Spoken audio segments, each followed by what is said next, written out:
Hello and welcome to episode 50 of the Mental Health Gaming Podcast. We are 2 away from a 1 year anniversary. We might have something special, or it'll just be me and Stu talking rubbish again. Talking of which, Stu, how you doing? Yeah, not too bad. Yeah, a year old is about my mental age, so, that works out quite well. Is that your official score in Dr. Kawashima's brain training? Oh, yeah. Oh, he's probably lower than that even. You broke the game. Yeah.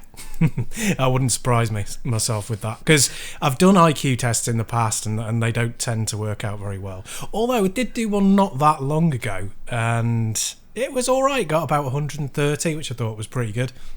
Yeah, IQ tests are weird. They're set up in a particular way to recognise just a very specific type of intelligence. Yes, they are. And I've done some which are giving me really high scores and others that are giving me middling scores, so it's really weird.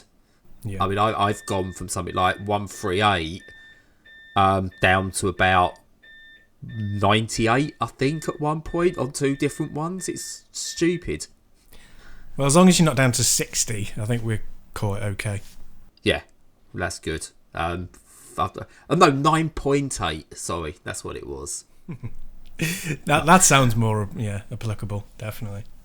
So, for those who are listening as this goes out, we would have probably focused a little bit on what's been going on in the year, because believe it or not, we are only we're still in the first month of a new year, and it feels like we've been in this year for ages already.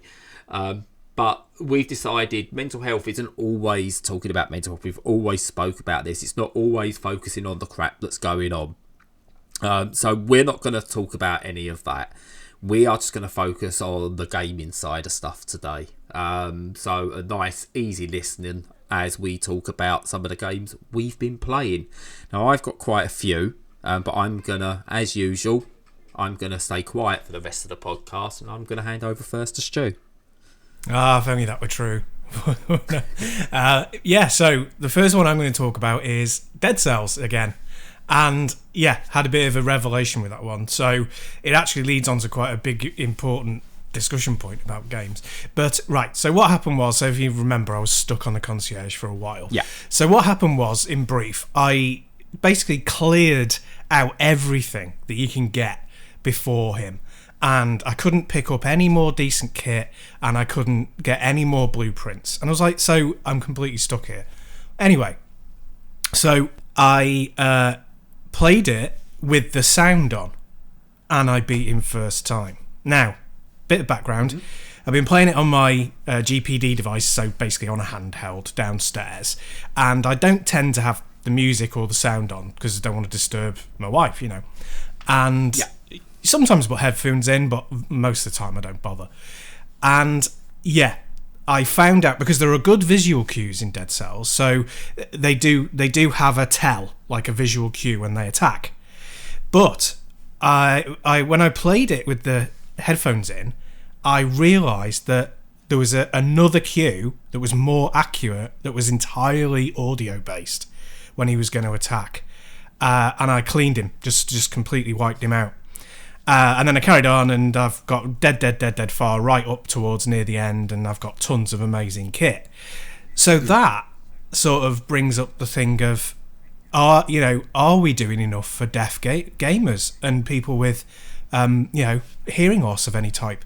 Because I would have thought that I was doing, I could get along with just seeing those cues, like exclamation marks above their head and little flashes on their body. But no, it's not enough. You need to hear those audio cues to know when he's going to attack. So, what do you think about that?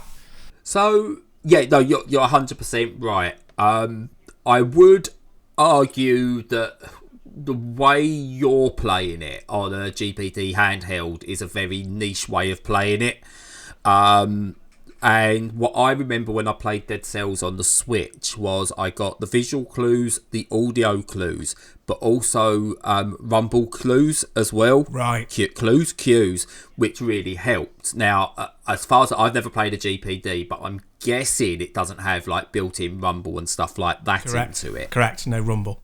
But what you do bring up, though, is a very interesting point, because that game should be playable in a way that it does bring up more audio cues as visual representation. Now, that hasn't got to be in-world representation, so you haven't got to change the game completely.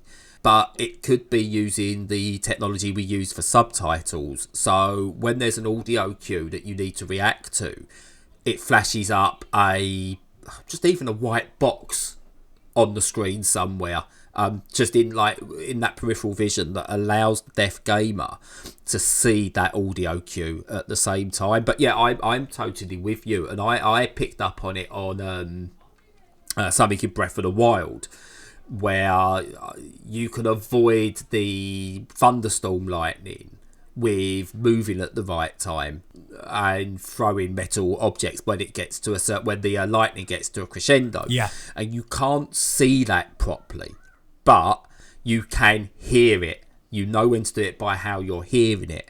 And no, you're right. I think with that you get the flashes, but I don't think you can react to them quick enough. Which is weird, as light travels faster than sound, but you can't react to them quick enough. And because I'm a klutz of a gamer, I actually found out another way of doing it, which was a lot easier, but that's by the by. But yeah, no, I agree with you. We need to look at other ways of making games more inclusive for less able-bodied people. Yeah, definitely, yeah. Every game should have the colourblind options, of the various types. Yep. And yeah, I think you could put something in like a little oscilloscope type thing, like little bumpy patterns showing the sound, do it in a way that is very minimal, but have it as an on and off switch, whether as a quality of life switch in the options. And but yeah, no, I think it really needs to be done, to be quite honest with you. It's could we not create now, I this is me maybe thinking that, or getting the idea of how this is not quite how it works. But I know some deaf people, they can listen to music by feeling the vibrations, which is obviously a good thing. So, I mean, theoretically, couldn't they not create a headset or headphones for games that created some kind of vibration on, if they wore them like headphones and it created a vibration instead of sound waves, based on what the sound is within any game. So again, I'm not saying take the decision out of the developers' hands, but it feels like, could that not be something that could be made so they can create vibrations and base it off the vibrations rather than the actual sound? Easily. Because I mean, if you think about your phone, think how small they are, and think about the vibration in your phone. So you could put one of each of those into each headphone cup. Make sure that it's far enough away from the ear so that it couldn't do any vibrational damage, but you could still feel it. And there you go, bingo, done. Yeah, that's a great idea. Yeah. So we've solved it. We've solved the whole issue in like 5 minutes. I said it's one of two things. One, I could make my millions, which I'll never go and do because I've got ADHD and I'll get distracted by something. Two, it already exists and we're trying to solve a problem that's already solved. Always possible. Or three, if anyone's listening and wants to run with it because it doesn't exist, go for it and actually improve on what the general idea is. But yeah, there's got to be ways to help deaf gamers in other ways. There seems to be a lot of focus on sight issues with games, less so when it comes to sound, because it just seems to be a case of, we'll put subtitles in.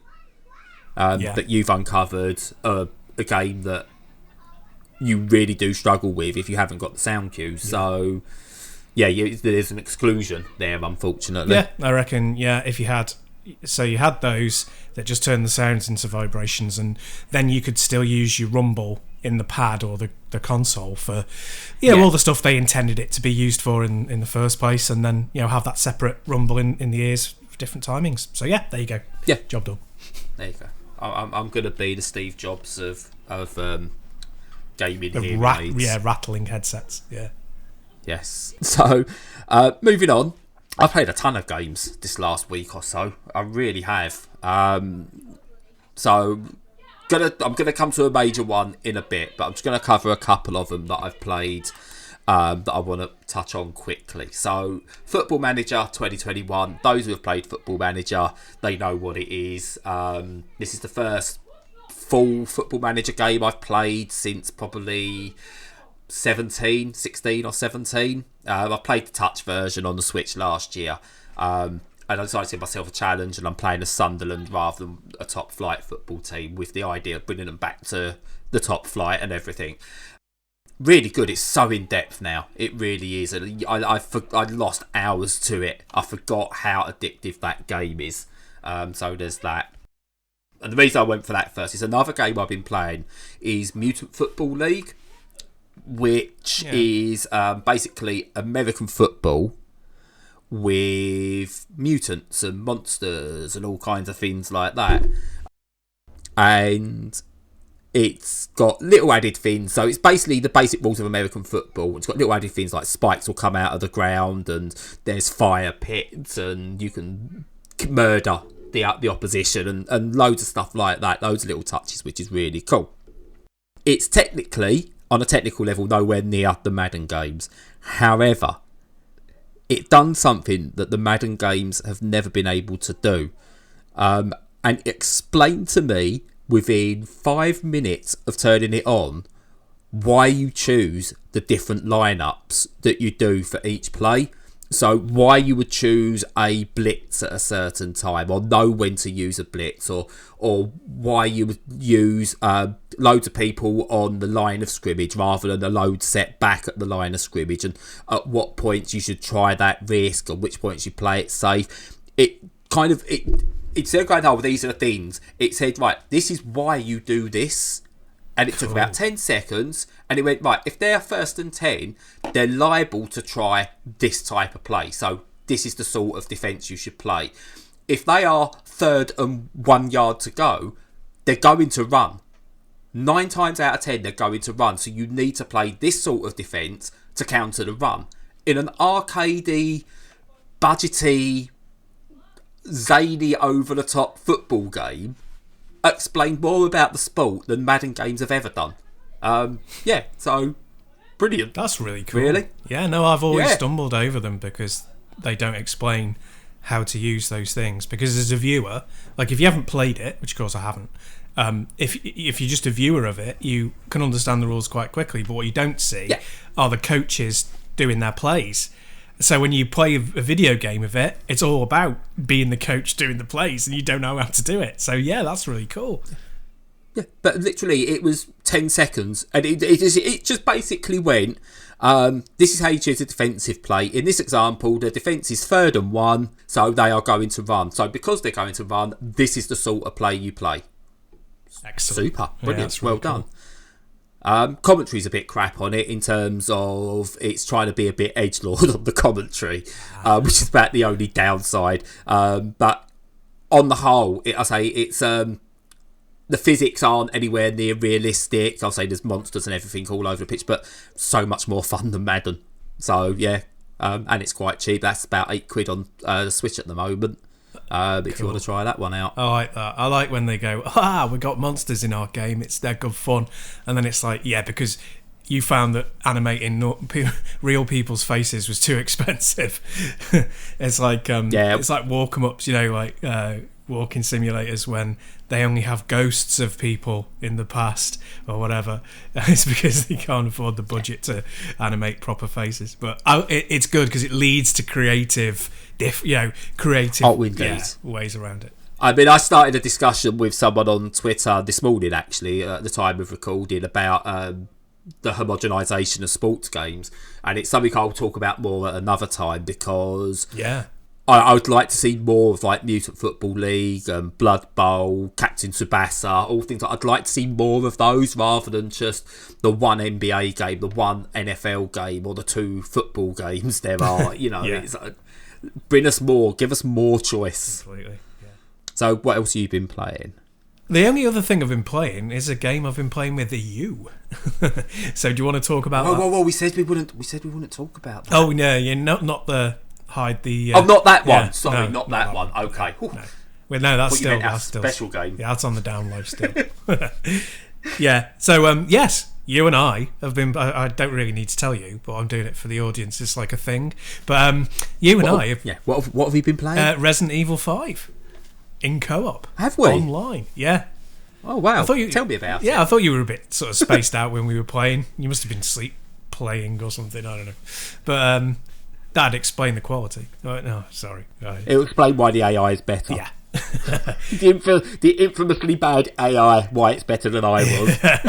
Oh, the AI is so bad. So I've been playing it in solo. No, that was me. Oh, right, okay. You leapt into my game and ruined it for me. Yeah, that's understandable. Yeah, no, it's the AI is absolutely staggeringly bad. So it's great when you play it in co-op. It's such a shame though, because that did ruin its reputation. But it's a really good game, and you and I saw it being done in a speed run on Games Done Quick. Well, I assume you saw it on Games Done Quick. That's where. Yeah, no, I think when we set up, and I went, I've just seen this on a speed run, so I fancy giving it a go. You went, yeah, so did I actually. Exactly, yeah, and it was dirt cheap, so bang, got it. So yeah, I played it back in the day on PS3, using the move controls, which was great because if you've played the Wii edition of Resident Evil 4 with the Wii waggle controls, they're excellent. There was a lot of kind of ridiculous gamer edgelord hype and criticism of the Wii controls back in the day, but I really liked them. And it was great for Resi 4, and I really enjoyed them on Resi 5. I'm playing with the pad now, and it's not as much fun, but it is tougher, which it's supposed to be. But yeah, no, it's a great game. It reminded me of like when I was about 14, me and my mate used to get on the bus and go to like the local sort of public golf course, like just a cheap round of golf, and he got a hole in one on the very first hole, and I went next, and I got within a couple of feet of the pin, and it was an easy tap in, and it was like the best shot I've ever done, but it was completely ignored because he got a hole in one, and that's a bit like Resident Evil 5. It's like, it's a really good game, but because it's very much copying what Resi 4 did and isn't as good, it's seen as crap, but it's not crap, it's really good. We've mentioned this before. It's one of those games, if it wasn't called Resident Evil and it was called generic zombie shooter, it'd get a much better reputation, I believe. Yeah. It is also hobbled by the completely crap AI, which is dog mess. It really is, in single player. What I do want to say is we've played, obviously, recently, so it's going to be a patched version. I know it's got a fan patch, and it did cause controversy early on that every NPC and every zombie you killed was black. Yeah. Due to the setting of the game. I noticed there was a mix of races when it comes to zombies when we played it. Yes, they changed I don't know if that's something they patched in. They did, yeah. I can't remember how early. I think it was the reaction was so strong that it was actually quite early on, yeah. But if you've got an original one, I think, yeah, it's still all black characters. But that kind of inclusiveness, so it's got like, clearly Southeast Asian characters, and it's got white characters that you can shoot and everything, is all fine. But right in the middle of the game, it still has the quote-unquote African village full of quote-unquote tribal Africans, which is incredibly racist. It's just such a racist depiction. It was really awful. It's like, oh, look at us being inclusive. Oh, and by the way, these people go ooga booga and throw spears at you. So, yeah, that is still a problem. But yeah, you kind of just have to take it in context and think, oh, well, you do. And again, going from it, I don't think it was ever intended as an insult or a jibe. I think it was all done with good intention. Me too. But it's like, you maybe need to step back before you release this game or you release this concept. Step back. They could have put this into an African village, set it in Africa, and have it in somewhere where culture is different. It isn't just killing black people, and using those racial stereotypes. They could have written that story just that bit better. Because apart from the fact that Shiva is a woman, so she doesn't need any protective clothing. Of course. I actually felt she was written quite well as a strong female character. She is, yeah. And I mean, clearly shows how strong she is. She doesn't give a shit what you're doing at times. So, at any point. Yeah. But it's, so they did consider it. And I just think it never came from a place to intend to cause offence. But unfortunately, it did. And then it said, like, the should we call it an inclusivity patch? Yeah. Kind of only highlighted things a bit more, which is a shame because mechanically it is such a good game. It is, yeah. No, you're entirely right. It's like you start off in a township, and it's got predominantly black characters in regular clothing, and then you've got some people of other ethnicities, and it's like, oh yeah, that makes sense. And their intention was to go, but if you go out into the wilds and you go to traditional villages, they've been taken over by Las Plagas, and it's made them really aggressive, and so that's why they're attacking you and blah blah blah. And it's like, yeah, that's the idea in theory, but that's kind of like saying, oh yeah, Quiet in Metal Gear Solid 5, oh yeah, no, she needs to breathe through her skin, so she needs to wear no clothes. It's exactly the same in actuality as it is in that game. So yeah, that era of games still needed to learn nuance. They really did. Yeah, and they're still struggling. I mean, considering The Last of Us 2 is held up as a masterpiece of games writing, we've still got a way to go. Precisely. Yeah. So yes, no, I agree with you. It's a great foot game, great fun in co-op. And brutal at the start. Yeah. I think we retried it 4 times, that early part. Yeah. No, it's crazy. It just kind of goes, if you don't go where we want you to go, we are going to murder you. Yeah. It's got that thing that's a bit. It was more unusual at the time, as you'll know. It's kind of like a roguelike almost at the start. Yes. Because it's got that pitch difficulty of it's when you start collecting weapons. You can go back to the first mission, and then you've got more powerful weapons and more effective ones, and you can control the crowds better. But it is all about crowd control, because you can't just kill them all, because you'd run out of ammo. So yeah, you have to crowd control and wait for timed sections and get to certain places, and it's good. That first section, I was the equivalent of the kid stood behind the bully going, "Go on, hit him, go on." With I actually had a handgun. I can't do anything. Go on, you can have him. Yeah. I've bought. So I've carried on in single player and just like put up with the AI, and I've got significantly better weaponry now. So when we go back to it, it'll be not a cakewalk, but we'll be popping a lot more heads than we were in the last time. But also going back further than Resident Evil 5, hopefully we'll talk about it in a couple of weeks. But we'll be doing some Left 4 Dead, 4-player Left 4 Dead as well. Yeah. Can't wait for that. Yeah, me too. What else have you been playing then? Me? Well, I've been playing... let's have a look. So, Opus Magnum, I've been playing. You saw a little bit of that on the Resident Evil night when we tried to do a test for something coming in the future, hopefully. Yeah. And yeah, that is an amazing game. I can't explain it to people who don't understand Zachtronics, but basically it's a programming game. The idea of this is you need to create an output, which is usually an element of some kind, and you have to do various different inputs, and you have various arms or rotational things or tracks, and you have to move elements through, you have to change them up with certain things, and then you get them to do an output. And the genius of this game is to actually get a solution. Any solution is easy. So you can find a convoluted way and you will fudge your way through it. The actual main part of the game is trying to make it as small as possible and as cheap as possible to make with less parts, and just make it all work really, really well. And I'm dreading going back to that part, but it's a really well made game, and it's the same with Space Chem and Infinifactory as well. I've not played any of these others yet, but I definitely will do, where you try and look at it. If you go in anywhere apart from the very first section of that game, the very first opening tutorial level, and you look at it, you just go, what? Yeah. What on earth is going on? As you did, I think I tried explaining to you a little bit, and you was like, yeah, I'm going to bed now. Yeah. No, I was totally utterly mystified. But looking at the little engine working on the screen sort of told me a lot about how it works. It's almost like the football thing, you know, the American football thing, or even Football Manager. It's like, if you've got to get a grounding in the proper rules of it before you can have any idea of what to do. But it looked good. I'm not sure I'd say it looked fun, but it certainly looked good.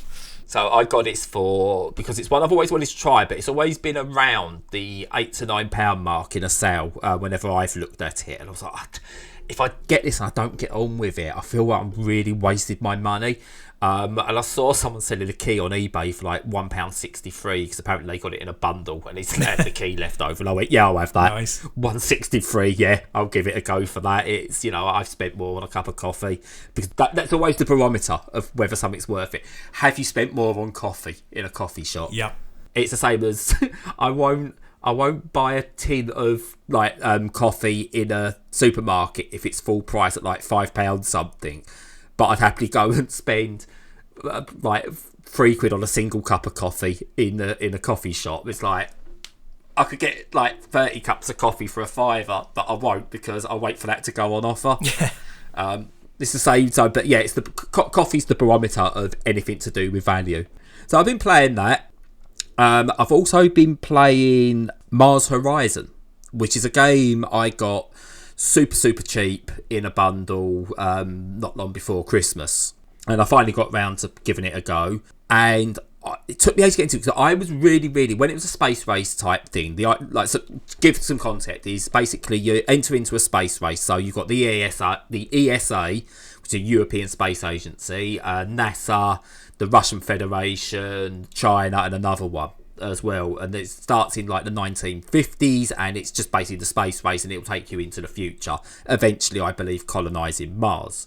So you've got to do all these different like research trees and take on various missions to get better support, to get sort of like more contractors in to help you build rockets, to unlock more missions, research new parts. Eventually you can put an animal into space, and then you can put a human into space, and then you try doing other bits, and it builds up from there. In a way, it feels like almost a bit like Civilization in the way it's structured. Yeah. That it's no combat, but you are in a battle to be the number one.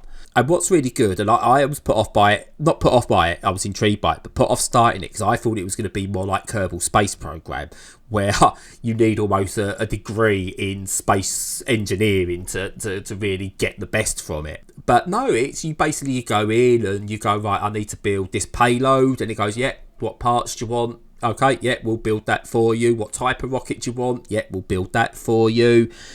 You now need to build your space base. So you need to make sure you've got a certain size launch pad to launch these ones. If you want to take on more missions, you need another HQ and all kinds of things like that, and it builds up really well.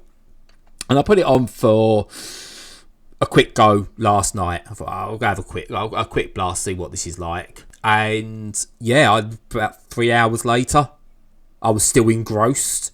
I keep coming fifth in a 5-horse race of getting to things, so I'm the fifth. I was the fifth agency to put an animal into space, and it's now a race between me and I believe China to be the fourth to get a human into space, and I'm way behind on that. But you do the little things like you have to plan when you launch, and there's optimal times to launch, and it's really frustrating when you do it and it's absolutely piddling down, and it goes, chances of your rocket exploding are gonna be high, so maybe reschedule. You're like, for fuck's sake, now I've got to reschedule the whole thing. Okay, yeah. So you do that. So it's got I want to say what the real life frustrations of NASA and everything is. I don't know because I'm not a space engineer or anything like that. But yeah, really good. But I can't remember what the kind of simulation they are considered. But like the Civilization, just a really good version and really good take on doing those. Awesome. And the last game I'm going to speak about in some detail is another game I got uber cheap, and that is KartKraft, which I don't know why it's called KartKraft because there's no crafting in it whatsoever. But it's basically karting, and it's a simulation based karting game. Oh, right, okay. It's in early access and it's got mixed reviews. And it's only got mixed reviews really now because the VR component apparently is really like shoddy. It's in early access and the VR doesn't work really well. So I think that's why it's got a lot of its mixed reviews. Yeah. And it's not an arcadey karting game. You kind of need to have a grounding in how karts are different to racing cars, because anyone who's played Project Cars and tried to kart it in that knows that it's a completely different kettle of fish. I don't care what sim games you've played, what arcade races you played. You try playing karting in Project Cars and try use your knowledge of other racing games, you're just gonna fail. And it's the same with this. But I've put hours into the karting on Project Cars to get competent at it, and with this one it works really well. They're zippy little things, they're twitchy as hell, as they should be, and the AI are really, really good in it as well. I've done like a couple of laps to test it out, getting used to handling, then dived into a couple of races, and they do well to avoid you when they have to. They will knock you when they've got to knock you. It's all close, compact racing as you get in actual karting series as well. Early access is only like 3 tracks at the moment, and it's really is bare bones. There's no like season mode as such or anything like that. It's like single race, time trials, qualifying, and they're all outdoor tracks. But I'd like to see this hopefully improved upon with more tracks, both indoor and outdoor, adding like a bit of a progression state to it, or even just like bog standard, here's a season championship thing, just something to aim towards. But yeah, early impressions really, really good, visually beautiful, and also sound wise, I put my headphones on, started it, and it was enough as I was going around on my own, and then it put me on the grid with the other kart, and my ears were just destroyed. Because the noise of all these karts, high-pitched whirring, was just something else. One of the best sounding racing games I've ever played. Wow. In terms of just that noise that comes from it was just outstanding. Cool. Yeah, I like the immersion aspect of that. Yeah. And and you can play it in VR as well, but I can't because I don't have a VR feed. But apparently the VR's bust, so I wouldn't bother anyway at the moment. But what could make it better is our patented vibrating headphones. You see, that would make it even more exciting. Yeah. No, not based on if the sound coming off of that'd give you an aneurysm, I think. Yeah, it sounds like your head would explode like in Scanners. Yeah, actually that's one thing. No, we'll probably have to put a warning on that patented idea. Definitely. But yeah, I think it shows. I mean, this week, because it has been a complete and utter show, all over, further lockdowns, America imploding in on itself. God knows what else is going on elsewhere as well, because it's all hard to keep up with. Footballers can't hug anymore. The Prime Minister's off cycling despite telling other people to stay as close to their homes as possible. Matt Hancock's a dead-eyed you can edit that, with regards to feeding the children, and we're somehow 2 weeks into a new year, in a year that feels like it's already 3 years old. Gaming has been a hell of an escape this first 2 weeks of the new year, and when I was getting ready for this and I was looking at the games I've played, I've not even mentioned all of them that I've touched in some degree. And thank Christ for video games, man. Yeah. Really. I can't think. Just sitting there watching TV, no. I don't think I could sit there and do it. My partner reads a lot. That's great. I'm not a reader, but man, I can escape to video games. Whether it's pretending I'm a great football manager, whether it's, being gazumped by impossible puzzles or whatever, there's something out there, and thank Christ for them. Yeah, I completely agree. I'm not sure how people cope really without a really good hobby, and gaming in particular, because you can pretty much do it anywhere whenever you want, and it takes you away. But I love reading, but I can't read when the telly's on or when people want to talk to me, even intermittently. So I can't do that all the time, but I can game. Yeah. So yeah, no, it's so vital, and we've seen a couple of articles already about how good it is for your mental health. And I think this is going to be a watershed in the acceptance of gaming in society, because we were getting there anyway, but I think it's after this and how many people are going to be, and how many new people are going to be coming to it, it's just going to be like, yeah, this is the best thing you can possibly do with your time when you need to break away from the misery of the real world. So yeah, no, it's been brilliant. I really hope so, because I mean, it was starting to be accepted, but you still had but look at Fortnite, the way it destroys people. And it's like, that's not video games. Fortnite is not video games. That's a video game. Yeah. Battlefield isn't video games. It's a video game, and it's a shockingly bad video game in terms of how predatory it was and things like that. Video games, when I look, for me, is that you can go from Fortnite and Apex Legends, Call of Duty, and then I look at my most, literally, I'm going to go through, before we go, my list of recently played games on Steam, because I've got them here. So I've got KartKraft, Children of the Zodiacs, Opus Magnum, Resident Evil 5, Umurangi Generation, which is a brilliant photography game, by the way, an indie game, Mutant Football League, Football Manager, Nerdsy, which is a Zachtronics-based online solitaire game that uses programming language. Just, yeah, okay. Neoverse, sorry, I meant to touch on this, Neoverse. Well, I spoke about this last week, and I apologise to the developers of that. It is not a dodgy fan service game. It's a really, really good Slay the Spire inspired game that does its own thing. I will talk about that more next week. Space-based Startopia, which is a space simulation game that is more akin with The Sims and things like that. Skater XL, which is a skating simulation game. Coleco, where you run a cat calf. Paradise Killer, where it's a visual novel, murder mystery type thing that just goes out there. That range of stuff that is available to me, and that's just on Steam that I've played recently, not including what I've played on the Xbox, not including what I've played on the Switch. Just that range of different things that you can do is just wow. It is just outstanding, and it needs to be celebrated more. Absolutely. Yeah, it's been brilliant. Now I'm going to go and buy some loot boxes and play some FIFA. yeah. And use some racially charged epithets on an online game. I don't think I could ever play. I hate FIFA.